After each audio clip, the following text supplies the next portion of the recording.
Arcanjo Anael. Questão: podemos ter informações sobre a origem dos arcanjos? A origem, há apenas uma, é a fonte. Agora, as origens correspondem à sua função, que é de sustentar e favorecer a consciência e, isso, em todas as dimensões. Sendo elementos de apoio e elementos que favorecem a consciência, sua linhagem é estabilizada em uma dimensão a fim de que possam trabalhar na eternidade sem limitação em suas dimensões e outras dimensões. Sua ação é portanto de apoio. Sua ação é portanto manter. E, em alguns casos, devido ao fato de sua presença na inicialização de um ciclo dimensional e da terminação de um ciclo dimensional, sua função é portanto essencial nessas duas extremidades. Os arcanjos têm liberdade para agir, tanto sobre uma consciência humana, como sobre uma consciência planetária, como sobre uma consciência solar. Não há limite à sua ação. Eles podem modificar o curso de alguns sistemas solares, mas eles não podem agir ao nível das galáxias. Aqueles que agem ao nível das galáxias, diretamente, são a civilização dos triângulos. Questão: podemos chamar os arcanjos para nos ajudar a nos transformar, a nos unificar? A resposta é, obviamente, sim, eis que dissemos que era preciso. Compreenda bem que nenhuma entidade espiritual da luz vibral autêntica pode intervir sem seu acordo e que nossa intervenção, arcanjo ou uma outra entidade da luz vibral autêntica, não pode se fazer senão através do respeito de um certo contexto, de uma certa ética, diríamos, ligado à sua própria evolução. Mas, entretanto, nós não podemos intervir diretamente na consciência humana se você não o pedir. O que não é de fato a mesma coisa ao nível dos planetas e sóis e sistemas solares, onde nossa intervenção é totalmente livre. Questão: tenho por vezes a impressão que há vários níveis de pedidos aos arcanjos. Os níveis, bem-amado, que você chama diferentes, de pedido, correspondem à qualidade do pedido. É preciso bem compreender que os arcanjos podem satisfazer um certo número de coisas ligadas a seus pedidos quando estão ligados, de maneira direta, à sua evolução, no sentido mais amplo. Obviamente, é diferente pedir com o coração que as coisas se passem bem sobre o plano afetivo, como de pedir a um arcanjo de reuni-lo com tal pessoa, obviamente, ou manter tal ligação ou tal relação. Obviamente, existem vários níveis. Nós respondemos portanto mais facilmente o pedido, além, obviamente, de a pedirem no coração, que corresponda e esteja em estreita linha com sua evolução e a concordância de nossa radiância com sua própria radiância, que é ajustamento à nova dimensão. Tudo que concorre e que concorrerá a aproximá-lo, vibratoriamente, geograficamente, à sua condição de vida, às suas condições afetivas, às suas condições profissionais, do que você chama e que nós chamamos novas dimensões, será seguido de efeitos. Assim, não se surpreendam se, em suas vidas, certo número de coisas pareça mudar, por vezes, de maneira muito abrupta. Isso corresponde simplesmente a seu pedido. É preciso prestar atenção ao que pedimos. A particularidade da ação arcangélica é que ela é vibratória e sobretudo rápida, na implantação de processos ligados à mudança. Questão: os pedidos de níveis menos conscientes são igualmente levados em conta? Não. O que é levado em conta, segundo nossa visão, é, antes de tudo, o que é expresso, não ao nível inconsciente, mas ao nível da concordância vibratória à alma e personalidade. É isso o que é levado em conta. Os pedidos inconscientes, ou seja, sem atenção e sem intenção, não têm qualquer valor para nós. É preciso que o pedido emerja ao nível do consciente. Nós não podemos interferir ao nível da consciência individual, como disse precedentemente, se não há intenção atrás, ligada à sua própria evolução de luz, sobretudo nesses períodos atuais. Questão: qual é hoje a porta vibratória de orações contendo a palavra Deus? É difícil para mim responder esta questão. A porta é aquela que está em seu coração.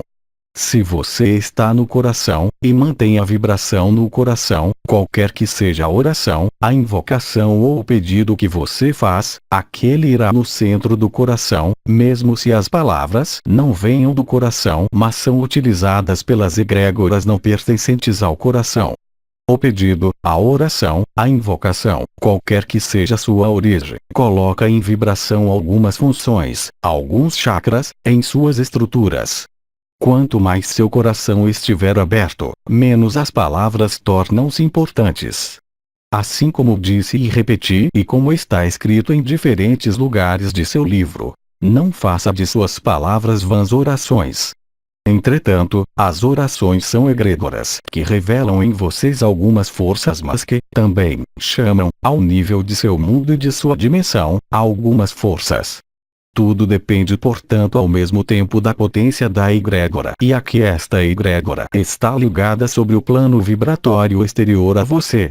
Entretanto, se seu coração está aberto, ele tem a capacidade de transmutar uma energia falsificada em energia vibral autêntica. Isso, obviamente, é válido nos dois sentidos. Imagine que você chame por uma oração ou um rito, qualquer que seja, ligado à luz autêntica e que seu coração não esteja na dimensão adequada, a energia não irá para o coração, mesmo se está programada para ir ao coração. Em resumo, tudo depende, antes de tudo, de seu estado vibratório e da abertura e funcionalidade de suas lâmpadas. Questão: é exato que haveria um só mantra eficaz? Como um ser humano, qualquer que seja, da luz ou da sombra, poderia dizer-lhe que há apenas uma só coisa a praticar? Há um caminho. Há uma verdade. O caminho, a verdade e a vida que foi ilustrada por Cristo. Agora, ele mesmo lhes pediu serem livres. Como é que um ser humano, qualquer que seja sua fonte, sua origem e sua função, pode induzi-lo sobre um caminho onde haveria apenas um modo de proceder? A vida é algo aberto. A evolução é algo aberto. Você deve se liberar de suas cadeias. Você deve suprimir as barras de sua prisão. Parece-me que querer colocar um mantra ou uma oração como sendo a única capaz de liberá-lo é já um aprisionamento. Por que quer você a todo custo rejuntar as barreiras à sua prisão? Nós passamos nosso tempo a tentar fazê-lo sair da prisão e vocês passam seu tempo a se colocarem na prisão. Não há outra verdade que a sua. Não há outra luz que a sua. Enquanto você não tiver aceitado e vivido isso, você não poderá sair da prisão. Eu posso perfeitamente aceitar que você esteja bem na prisão porque é o abrigo, ao menos este é seu ponto de vista. Questão: como tirar, apesar de tudo, o melhor proveito do que consumimos hoje? Bem amado, a ferramenta a mais simples é revitalizar, você mesmo, sua própria alimentação. Seu espírito é todo potente sobre o que absorve, mas faça-o antes de absorver. Assim, há algumas técnicas, bem conhecidas pelos povos que vocês chamam primitivos, consistem em reenergizar os alimentos que vocês vão absorver abençoando-os, consagrando-os, magnetizando-os, vitalizando-os, de uma maneira ou de outra. Você não chegará, literalmente, talvez, a retornar ao estado original mas, entretanto, a tornar esses alimentos em parte vivos. Por exemplo, coloque suas mãos acima do que vai comer, ligue-se à luz crística alguns segundos e isso bastará.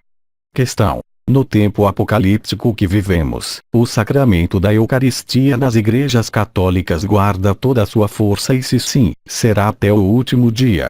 Esse sacramento é válido a partir do momento em que você crê.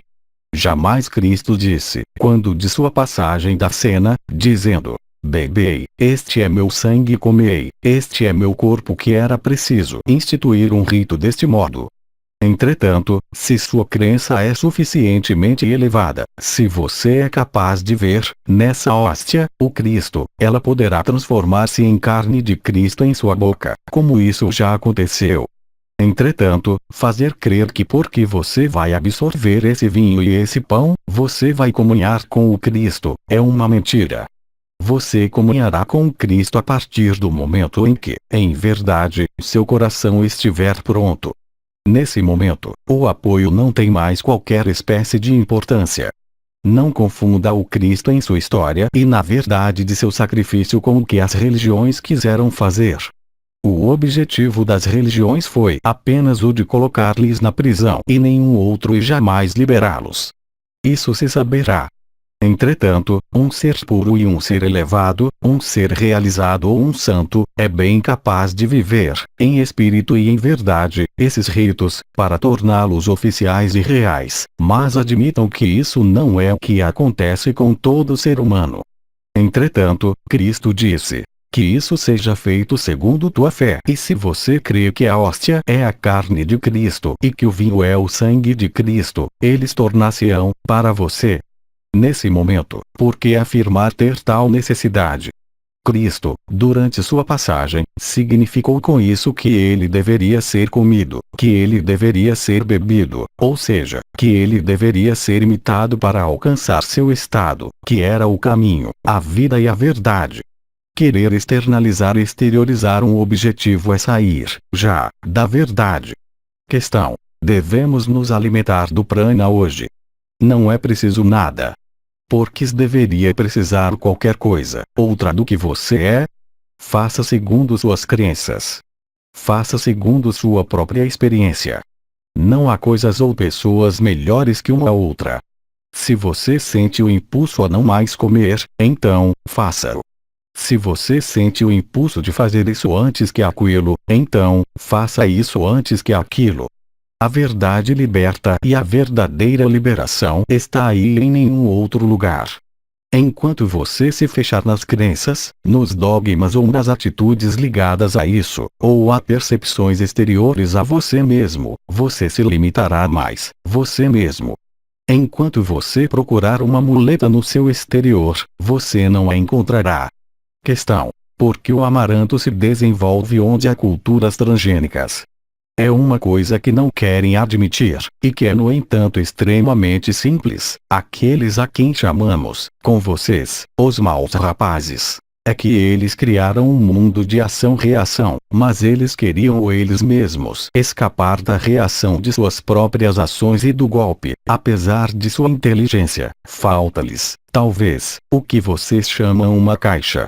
Eles não querem saber se, querendo desenvolver alguns tipos de alimentação oposta à vida, como o que chamam milho transgênico, por exemplo, o princípio de reação virá e lhes opõe o mal que eles criam, ou seja, o bem. Eles mesmos criaram esta dimensão de ação-reação e eles se surpreendem de ver florir reações ao nível do homem, ao nível da natureza que eles mesmos falsificaram. Você vê portanto que, mesmo nesse nível, eles não escapam do princípio de atração e ressonância. Assim, o amaranto aparecendo nessas culturas é a resposta da luz, segundo o princípio de mal e bem. O amaranto é portanto um princípio essencial à constituição biológica de sua dimensão superior. Ele contém, com efeito, certo número de substâncias químicas mas, além mesmo dessas substâncias químicas, capacidades vibratórias de facilitar sua elevação e sua transformação. No que concerne aos princípios de ação-reação, poderíamos multiplicar os exemplos ao infinito de coisas que foram empreendidas por esses seres de poder e que desembocam, necessariamente, sobre a própria destruição de seu próprio poder. Questão: nos 6 últimos meses, você sempre falou de fé e de abandono e ultimamente associou a experiência. Existe uma diferença essencial entre a fé e a experiência, sobretudo neste período de final de ciclo. A experiência é, por definição, linear. A experiência o envia à ação-reação e ao caminhamento progressivo e linear para algo que seria o final da experiência porque, obviamente, a experiência não serve a nada, numa dimensão, a ser perpetuada de maneira eterna. A fé participa do princípio de imanência e de transcendência. Nesse sentido, ela não é linear, mas é instantânea. A experiência pode conduzir à fé. A fé não conduz jamais à experiência porque a fé os libera da experiência. Assim, o abandono é o contrário da experiência. O abandono é aceitar que existe algo que está além da experiência. Você evoluiu, nesta dimensão, desde tempos importantes para alguns entre vocês, através de experiências, mas jamais a experiência os liberará. Ela os aproxima da liberação, mas ela não poderá jamais liberá-lo. Existe um limiar. Esse limiar necessita abandonar, mesmo a experiência, para penetrar no abandono e desembocar portanto na fé. A experiência pode levá-lo à fé, mas ela não é a fé. A fé leva à liberação ou ao fanatismo, de acordo com o que você é no poder sobre o outro ou no poder sobre você. O poder sobre o outro, acoplado à fé, desemboca efetivamente sobre o fanatismo e sobre a escravidão. Questão: quem são aqueles que acompanham a evolução da Terra na quinta dimensão? Seus nomes são inúmeros. Eu não posso dar-lhes o conjunto de consciências, de dimensões que intervêm. Nós trabalhamos todos, segundo nossas radiações, segundo nosso nível vibratório e nossas funções, nesta transformação. Alguns estão encarregados do futuro dos movimentos planetários. Outros estão encarregados do Sol. Outros, enfim, encarregados do lugar de seu sistema solar nesta galáxia. Outros encarregados de tais almas antes que tais outras. Seu número é incontável, ainda uma vez. Não há, propriamente falando, mestre de obras. Nós funcionamos juntos, um pouco como as células de um mesmo corpo biológico, no mesmo sentido. Nós somos todos, vocês e nós, parte integrante da mesma transformação. Sua transformação levará, ao nível de nossas próprias dimensões, a uma coerência maior. Então, nós trabalhamos todos no mesmo sentido, no mesmo objetivo. Questão: esses irmãos que intervêm têm representantes encarnados sobre o planeta. Podemos efetivamente dizê-lo. É como se alguns voltassem a procurar os membros de suas famílias. Questão: a experiência daqueles que estão encarnados vai beneficiar a família? Sim. Além dos véus da separação em que você esteve submerso, sua luz, assim como já o dissemos, cresceu por essas experiências de separação. Assim, sua qualidade e sua quantidade de irradiação, quando tocar o corpo de estado de ser, será rica de ensinamentos para aqueles que fazem parte de seus planos dimensionais, de suas famílias, ou de suas linhagens evolutivas, porque elas terão acesso, então, à totalidade de suas experiências. Questão: cada dia pode ser consagrado a um arcanjo específico? Sim. Isto faz parte de uma tradição bem estabelecida. Do mesmo modo que a humanidade tem a festa dos arcanjos em diferentes dias de seu calendário, do mesmo modo existe um arcanjo por dia, mesmo como existem 7 cores. Eu me expressei, por inúmeras vezes, sobre a radiação colorida. Entretanto, existem diversos sistemas de classificação e de ressonância. Poderíamos, por exemplo, decidir que a radiância e a vibração do arcanjo Rafael pudesse estar associada a tal chakra, a tal lâmpada, se preferem. Isso seria verdade em um certo nível, mas não em outro. Outro exemplo: o arcanjo Jofiel, arcanjo da luz dourada e do conhecimento, tem uma radiância que está em relação com sua sexta lâmpada, Atma Chakra, tendo substituído o arcanjo Lúcifer. Entretanto, existem outras funções, pela radiância colorida do arcanjo Jofiel. Por exemplo, eu sou o reitor do planeta Vênus. Minha radiância está em acordo vibratório com Vênus. Entretanto, outros arcanjos podem se prevalecer de estar em relação e em ressonância com o planeta Vênus. Tudo depende do sistema no qual você quer se classificar. Mas, assim como disse aquele que guardo e que lhes repeti, vocês não podem nos fechar em qualquer de suas categorias. Nós estamos além do que decidimos.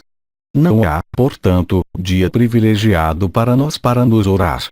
Não há dia privilegiado em que nossa presença se faça mais real. Isso são convenções, em relação com fatos reais, mas não são tão reais como os fatos.